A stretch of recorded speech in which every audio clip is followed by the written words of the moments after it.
The massive doors of the Galactic Council chamber slid open with a deep hum.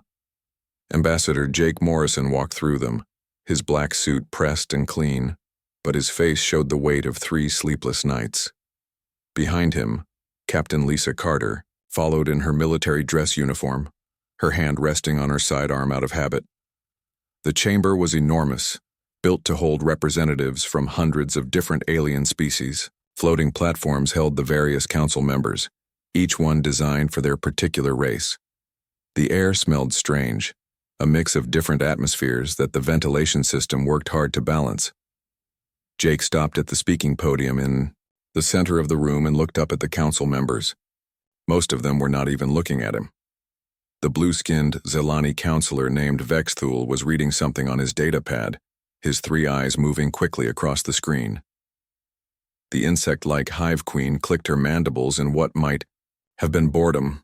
Honored council members, Jake began, his voice carrying clearly through the chamber's sound system. I come before you today for the 3rd time to request immediate military assistance for Earth. The Zerathi invasion fleet will reach our system in 6 weeks. We cannot defend ourselves alone. A few council members looked up, but most continued with their own business. Jake felt his stomach tighten, but he pressed on. Humanity has served the Galactic Council faithfully for 27 years. Our soldiers have fought in your wars. Our scientists have shared their discoveries. Our merchants have brought prosperity to countless worlds. We have earned the right to protection under the Mutual Defense Treaty. Vexthul finally looked up from his data pad. His voice was cold and flat when he spoke. Ambassador Morrison, humanity's military record is indeed extensive. Perhaps too extensive. Jake frowned. I don't understand, Counselor. Your species has participated in 43 military campaigns since joining the Council. You have won 38 of them. Your soldiers are effective, but they are also... Vexthul paused, searching for the right word. Disturbing. Captain. Carter stepped forward slightly, but Jake held up a hand to stop her. Our soldiers follow orders, Jake said carefully. They complete their missions. Yes, they do, said the Hive Queen, her voice buzzing through the translation device. They complete them with an enthusiasm that concerns many of us. Your species seems to enjoy war. We don't enjoy war, Jake replied, his voice getting harder. We're good at it because we have to be. Every species in this chamber has called on human soldiers when they needed help. Every single one. The chamber grew quiet. Several council members shifted uncomfortably on their platforms. That is exactly the problem, Vexthul said. Humanity is too good at warfare, too willing to use violence, too quick to solve problems with weapons instead of diplomacy. Jake felt anger rising in his chest, but he kept his voice level. Are you seriously denying us aid because we're too effective at protecting your interests? We are denying you aid because you are too dangerous, Vexthul replied. The Council has decided that humanity represents a long-term threat to galactic peace. Your aggressive nature, combined with your military capabilities, makes you a species that cannot be trusted. With advanced technology or military support, the chamber erupted in a buzz of alien voices. Some council members seemed surprised by Vexthul's bluntness, but none spoke up to disagree. Captain Carter whispered urgently to Jake. Sir, we should leave. This is going nowhere. But Jake was not finished. His voice rose above the noise. You hypocrites. You use us when you need dirty work done, then you abandon us when we need help. How many human soldiers died protecting Zelani colonies from the Krell raiders? How many human ships were lost defending hive trade routes? Those humans were volunteers, Vexthul said dismissively. They were paid for their services. They were patriots, Jake shot back. They believed in the values this council claims to represent. Peace, cooperation, mutual protection. But those are just words to you, aren't they? When the fighting starts, you call on humans. When the fighting ends, you want us to disappear. The Hive Queen's mandibles clicked rapidly. Your emotional outburst proves our point, Ambassador. Humans are too volatile, too unpredictable. The Council cannot risk supporting a species that might turn against us. Jake stared at her for a long moment. When he spoke again, his voice was quiet, but clear. You're afraid of us. We are cautious, Vexthul corrected. No, Jake said, shaking his head. You're afraid? You've seen what humans can do when we fight for something we believe in. And now you're worried that someday we might fight against them? You instead of for you. The chamber fell silent. Even the background hum of the air recycling system seemed loud. The Council's decision is final, Vex Thule announced. Humanity's request for military assistance is denied. This session is closed. As the Council members began to file out of the chamber, Jake stood at the podium for another moment. Captain Carter moved to his side. Sir, we need to go, she said softly. Jake nodded, but he didn't move immediately. He was thinking about Dr. Ben Hayes back on Earth waiting for word about Operation Exodus. He was thinking about the 2 million people who might need to leave their home world because the galaxy had abandoned them. Finally, he turned to leave. But as he walked toward the exit, he quietly placed a small device on the floor near the podium. It was no bigger than a coin, and it would continue transmitting everything said in this chamber back to Earth for weeks to come. At the observation deck above the chamber floor, other humans watched in silence. Military officers, scientists, and diplomats who had come hoping for good news. Now they knew the truth. They were on their own. Captain Carter caught up with Jake at the exit. What do we tell Earth? She asked. Jake looked back at the council chamber one last time, then activated his communicator. This is Morrison to Fleet Command. Begin Operation Exodus immediately. We're coming home. The die was cast. Humanity would have to save itself. The alarm bells rang across Earth's orbital stations like the heartbeat of a dying world. Captain Rick Stone stood on the bridge of the UCS Liberty, watching through the massive viewports as hundreds of ships prepared for departure. Each vessel was packed with refugees, families torn from their homes by forces beyond their control. Status report, Rick called out to his crew. Lieutenant Commander Amy Walsh looked up from her console. All civilian transports are loaded and ready. We have 2 million people across the fleet, sir. Food supplies for 18 months, medical supplies for 2 years. Rick nodded grimly. 18 months to find a new home or watch everyone starve. The weight of those lives pressed down on his shoulders like a physical thing. On Luna Base, Admiral Kate Phillips moved between command stations like a conductor directing a desperate symphony. She had been planning Operation Exodus for 3 years, hoping they would never need to use it. Now the plan was their only hope for survival. Admiral, the Zarathi scouts are approaching the outer system, reported Major Tony Baker from the sensor station. We estimate 4 hours before they reach Earth orbit. Kate's jaw tightened. 4 hours to get 2 million people away from the only world they had ever known. Signal Colonel Miller's unit. Tell them they need to buy us more time. On Phobos. Station. Colonel Dan Miller checked his rifle one last time. Around him, 5,000 Marines prepared for what they all knew would be their final battle. These were volunteers. Every one of them. They had families on the evacuation ships, but they stayed behind to guard the door. Listen up, Dan called to his troops. Those civilian ships need 3 more hours to clear the system. We're going to give them those 3 hours. The Zarathi think they're coming to conquer Earth. Let's show them what humans do to uninvited guests. The Marines cheered, but Dan could see the fear in their eyes. Fear was good. It kept soldiers alive. But courage was what made them human. Deep in the Liberty's engine room, engineer Susan Clark worked frantically on the quantum drive systems. These drives were humanity's secret weapon, developed in complete secrecy over the past 5 years. They were not based on alien technology like most human ships. These were purely human innovation, and they were far more powerful than anything the galaxy had ever seen. Susan, we need those drives online in 2 hours, Captain Stone's voice crackled over the intercom.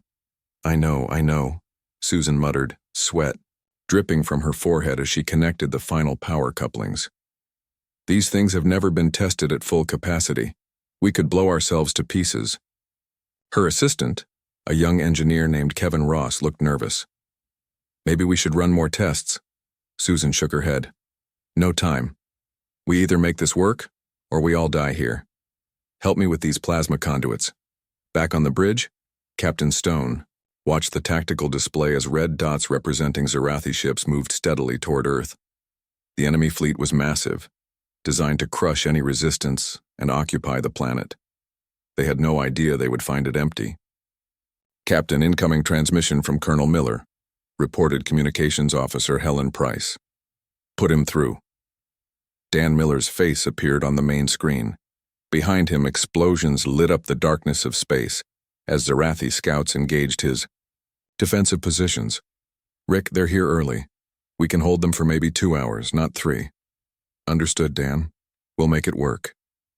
"Tell my wife Amy that we did our job," Dan said quietly. "Tell her I love her." The transmission cut out as a massive explosion rocked Phobos Station. Admiral Phillips watched the tactical display from Luna Base, her heart breaking as the icons representing Miller's Marines began to disappear one by one. These were her people, her responsibility, and she was abandoning them to save others. "Admiral, the quantum drives are coming online," reported her aide, Commander John Lee. "The first wave of ships is ready to jump." "Give the order," Kate said, her voice steady despite the tears in her eyes. Across the fleet, the massive colony, ships began to disappear in flashes of blue light. The quantum drives tore holes in space itself, allowing the ships to travel distances that would take years in normal space. Susan Clark felt the Liberty shake as its quantum drive activated. Through the engine room's small viewport, she watched Earth shrink to a point of light, then vanish entirely. They were now traveling through dimensions that human science barely understood, heading for a region of space so distant that no alien species had ever bothered to explore it. Captain Stone stood alone on the bridge as the last of Earth's cities disappeared behind them. His crew worked quietly at their stations, each lost in their own thoughts about what they had left behind. "Captain," Helen Price called softly. "Incoming message from Admiral Phillips." Kate's face appeared on the screen. She looked older than she had just hours before. "Rick, we got everyone out. All 2 million souls are away clean. Colonel Miller's sacrifice bought us the time we needed." Stone nodded. "What about you, Admiral?" "Luna Base will be our final gift. To the Zarathi. We've rigged it with enough explosives to take out their entire advance fleet. My staff and I will make sure it goes off at the right moment." "Kate, you don't have to do this." "Yes, I do. Someone needs to buy the fleet time to reach safe distance. Besides," she smiled sadly, "this is my home too." The transmission ended. An hour later, Luna Base exploded in a flash of light visible from millions of kilometers away. It took 12 Zarathi warships with it. In the depths of space between galaxies, the human fleet traveled toward an uncertain future. They had saved their species, but at a terrible cost. Behind them, Earth burned under alien occupation. Ahead of them lay the unknown. Captain Stone made an announcement to the entire fleet over the communication array. "People of Earth, we are no longer refugees. We are pioneers. We carry with us everything that makes us human: our courage, our ingenuity, our refusal to surrender. The galaxy abandoned us, but we will not abandon each other. We'll find a new home, and when we do, we'll build something better than what we left behind." As the ships traveled through the quantum void, 2 million humans began the long journey toward becoming something more than they had ever been before. 5 years had passed since the Great Exodus, and the human fleet had found its new home in the Kepler expanse. This region of space lay so far from the main galaxy that most alien species considered it empty wasteland. The stars here were young and violent, the planets harsh and unwelcoming. It was exactly what humanity needed. General Paul Evans stood on the observation deck of New Terra Colony, watching the sun rise over the settlement's metal buildings. The sun here was larger and redder than Earth's, casting strange shadows across the rocky landscape. The gravity was twice what humans were used to, and the air was thin, but people were adapting. Children who had been born here were already taller and stronger than their parents. They could run in the heavy gravity without getting tired, and their lungs worked better in the thin air. Evolution was happening right before their eyes, faster than anyone had thought possible.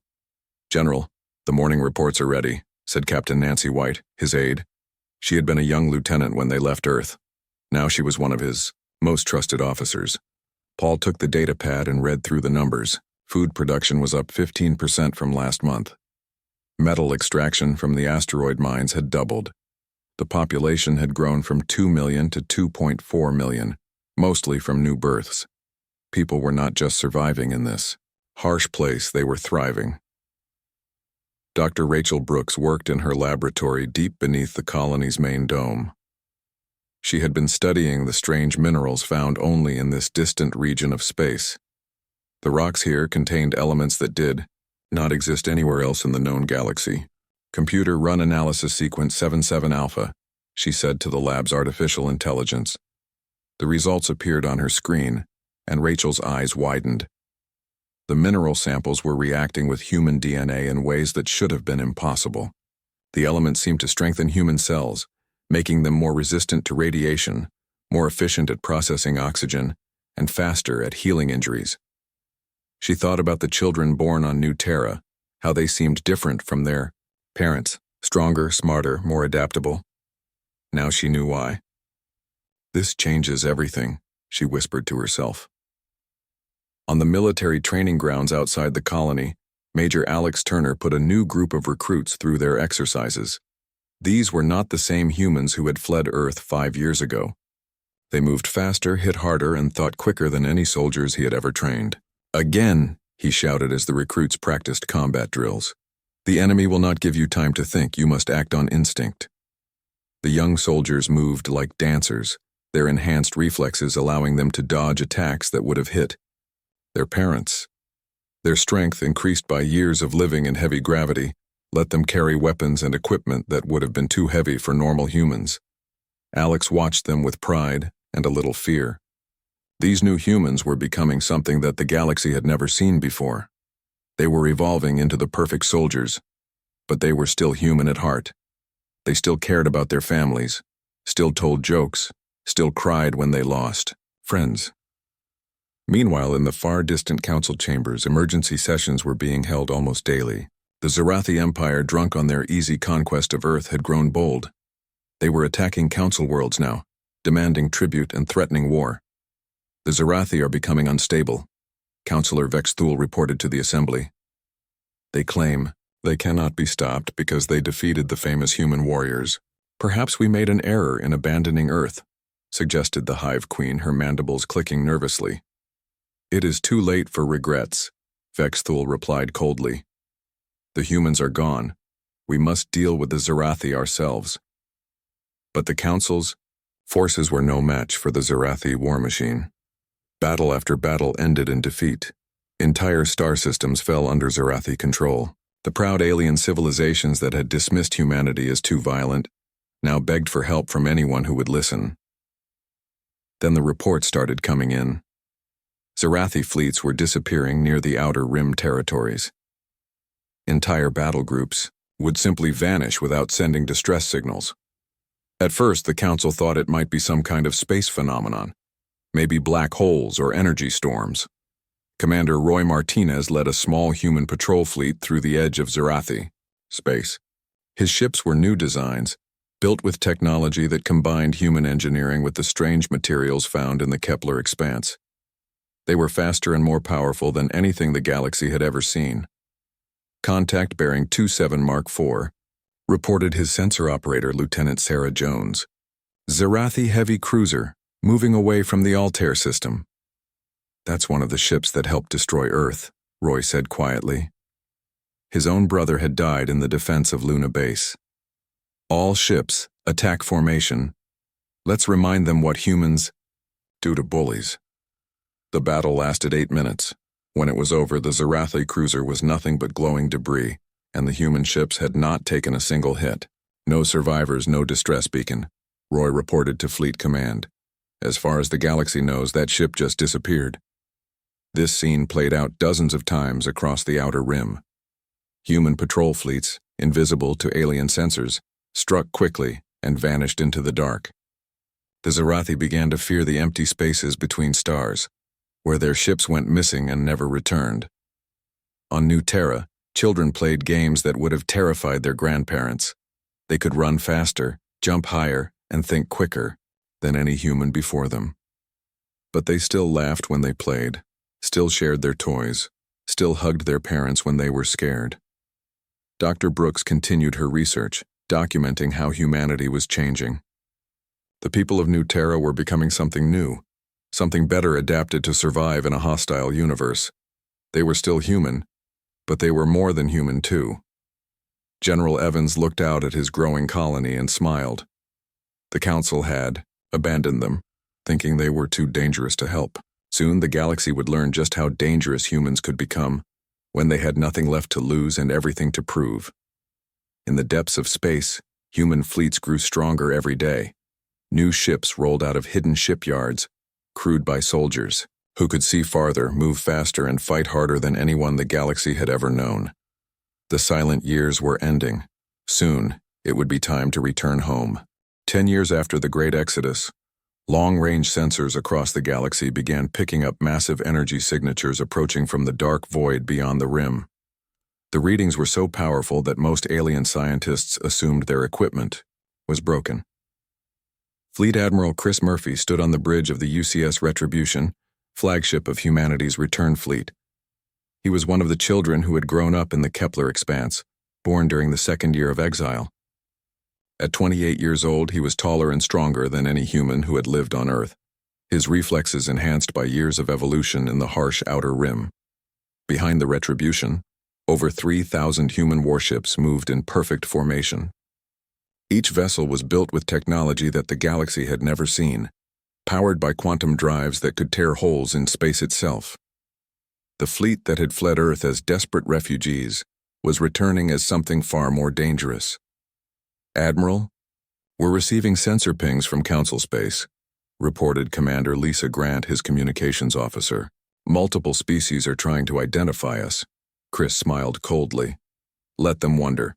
Open a channel to the fleet. All ships, begin final approach to Galactic Rim. Time to announce our return." On the Council homeworld of Nexus Prime, emergency sessions had been running for 3 days. The approaching fleet was larger than anything in recorded galactic history. Worse, it was moving at speeds that should have been impossible. Counselor Vex Thule paced nervously in his private chambers. The blue-skinned Zilani had aged badly in the past decade. The Zarathi War had cost his people dearly, and now this unknown threat was approaching from the void. "Sir, we have a communication request from the approaching fleet," his aide informed him. "Put it through," Vex Thule said, hoping against hope that these newcomers might be potential allies. The holographic display activated, and a tall human figure appeared. Vex Thule's 3 hearts nearly stopped beating. The human was clearly enhanced, taller and more muscular than the species he remembered. But the cold intelligence in those eyes was unmistakably human. "Greetings, Counselor," Lieutenant Commander Tracy Bell said, with perfect diplomatic politeness. "I am here to deliver a formal message from the Human Federation to the Galactic Council." Vex Thule's mouth opened and closed like a fish. You survived?" "We did more than survive," Tracy replied. "We thrived. Now, shall I deliver our message, or would you prefer to continue staring?" The message was simple and devastating. Humanity formally withdrew from all galactic treaties and accords. They no longer recognized Council authority over human affairs. Any attempt to interfere with human operations would be considered an act of war. "But surely we can reach some agreement," Vex Thule stammered. "Perhaps renegotiate your membership terms?" Tracy's expression did not change. "You had your chance to negotiate when we begged for help against the Zarathi. You chose to abandon us instead. We have chosen to abandon you in return." The transmission ended, leaving Vex Thule alone with his fears. News of humanity's return spread across the galaxy like wildfire. Some species were curious, others were terrified. But the Zarathi Empire, drunk on a decade of easy victories, saw only an opportunity for more conquest. Emperor Zak Thule, cousin to the Council's Vex Thule, called his war chiefs together in the great throne room of the conquered Earth. The planet had been strip-mined for resources, its cities reduced to industrial complexes that fed the Zarathi war machine. "These humans think they can challenge the empire that defeated them," Thule laughed, his scaled hide rippling with amusement. Send the Grand Fleet. Show the galaxy what happens to species that defy Zarathi rule. Admiral Kexmore bowed deeply. It shall be done, my Emperor. We will crush them as we crushed their homeworld. The Zarathi Grand Fleet was a sight to inspire terror across the galaxy. 5,000 warships, each one larger than the biggest council vessel. They had conquered dozens of star systems with this fleet, and no enemy had ever lasted more than a few hours against their combined firepower. Commander Steve Parker waited for them at the Titan Nebula, a region of space filled with gas clouds and stellar debris. He commanded humanity's vanguard fleet, just 200 ships against the Zarathi Armada. All ships, this is Parker, he broadcast to his fleet. Remember what they did to Earth. Remember what they did to our people. Today, we make them pay. Enhanced humans manning the ships did not cheer. They simply prepared their weapons with cold efficiency. These were the children of refugees, raised on stories of their lost homeworld. They had trained their entire lives for this moment. The Zarathi fleet entered the nebula in standard attack formation, confident in their overwhelming numbers. Admiral Kexmore watched his tactical display with satisfaction as his sensors showed the tiny human force ahead. Pathetic, he growled. They send only 200 ships against our 5,000. Begin the attack. What happened next would be studied by military historians for centuries. The human ships moved like they were alive, dancing between Zarathi weapons fire with impossible grace. Their quantum drives allowed them to appear and disappear at will, striking from multiple directions at once. The Zarathi weapons, designed to punch through traditional shields and armor, could barely scratch the advanced human hulls. But the HFY human weapons, enhanced by 10 years of desperate innovation, tore through Zarathi ships like paper. In the first minute of battle, 300 Zarathi vessels were destroyed. In the 5th minute, 1,000 more joined them. By the 10th minute, Admiral Kexmore was screaming retreat orders to what remained of his fleet. The battle lasted exactly 17 minutes. When the weapon fire finally stopped, the Zarathi Grand Fleet had been reduced to glowing debris drifting through the nebula. Not a single human ship had been destroyed. Only a few showed minor damage to their outer hulls. Commander Parker surveyed the wreckage with grim satisfaction. All ships collect any survivors for questioning. Then we head for Earth. It's time to reclaim our homeworld. News of the battle reached the Council within hours. The impossible had happened. The mighty Zarathi Empire, conqueror of dozens of HFY worlds, had been utterly destroyed by a human fleet 1/10 their size. In his chambers on Nexus Prime, Counselor Vex Thule stared at the battle reports with growing horror. The humans had not just survived their abandonment. They had evolved into something far beyond what they had been before. Get me a secure channel to the Human Federation, he told his aide with a shaking voice. Tell them we need to talk. But the humans were no longer interested in talking to the Council. They had other plans for the galaxy that had abandoned them to die. President Nathan Cole stood in the observation lounge of Humanity Station, the massive space fortress that now orbited the galactic core. Through the transparent walls, he could see the lights of 1,000 worlds, each one now free to choose its own destiny for the first time in centuries. Nathan was one of the exile generation, born during the journey to the Kepler expanse. Like all humans of his generation, he was taller and stronger than his ancestors, but his greatest strength was his mind. Enhanced by years of evolution and the strange minerals of their former home, he could process information and solve problems faster than any human before him. Mr. President, the liberation of the Krell homeworld is complete, reported Admiral Megan Foster, entering the lounge with her usual efficient stride. That makes 47 species now free from a council control. Nathan nodded, watching the tactical display that showed human fleets spread across the galaxy. But these were not conquest fleets. They were liberation forces, helping oppressed species break free from the corrupt system that had ruled the galaxy for so long. Any resistance from the remaining council worlds? Nathan asked. Some, but nothing we can't handle. Most species are choosing freedom over slavery once they see they have a real choice, Megan paused, then added with a slight smile. The Council is finding it hard to maintain control when their former subjects have human weapons and training. 3 years had passed since humanity's return, and the galaxy had changed beyond recognition. The old Council system was crumbling as species after species declared independence. Some joined the Human Federation as equal partners. Others chose to remain independent but friendly. A few still clung to the old ways, but they were becoming fewer each month. On the former Council world of Nexus Prime, Councillor Vex Thule sat in what had once been the Grand Assembly Chamber. Now it was nearly empty, with only a dozen species, still loyal to the old system. The mighty Galactic Council that had once ruled over 300 worlds now controlled barely 20.